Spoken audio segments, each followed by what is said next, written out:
अब होत क्या पछताए जब चिड़िया चुग गई खेत वाली कहावत तो आपने सुनी होगी। दरअसल बिहार की पॉलिटिक्स में भी कुछ ऐसे ही कहावतों के तंज कसे जा रहे हैं, क्योंकि प्रशांत किशोर की जन स्वराज पार्टी ने पिछले साल नवंबर में हुए बिहार विधानसभा चुनाव के नतीजों को लेकर सुप्रीम कोर्ट में एक याचिका दायर कर आरोप लगाया था कि चुनाव से ठीक पहले आचार संहिता लागू होने के बाद भी सत्ताधारी पार्टी ने अपने पावर का गलत तरीके से इस्तेमाल कर बिहार के वोटरों को सरकारी योजनाओं का लाभ देकर बरगलाया है, जिसके कारण उनको बिहार विधानसभा चुनाव में फायदा हुआ है।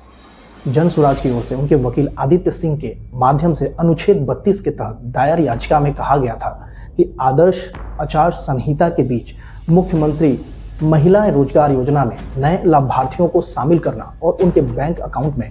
डीपीटी यानी कि डायरेक्ट बैंक ट्रांसफर के माध्यम से उनको भुगतान करना अवैध था और इस तरह के कार्य भारत के संविधान के अनुच्छेद 14, 21, 112, 202 और 324 का उल्लंघन किया गया है। इसलिए प्रशांत किशोर ने सुप्रीम कोर्ट से बिहार विधानसभा चुनाव 2025 को निरस्त कर फिर से चुनाव कराने की मांग की थी, मगर सुप्रीम कोर्ट ने अपना फैसला सुनाते हुए इस याचिका को खारिज कर प्रशांत किशोर को हाई कोर्ट में इस अपील को दायर करने की बात की है। क्योंकि यह राजकीय मसला है तो सबसे पहले इसकी सुनवाई हाई कोर्ट में होनी चाहिए। दरअसल बिहार में नवंबर 2025 में बिहार विधानसभा चुनाव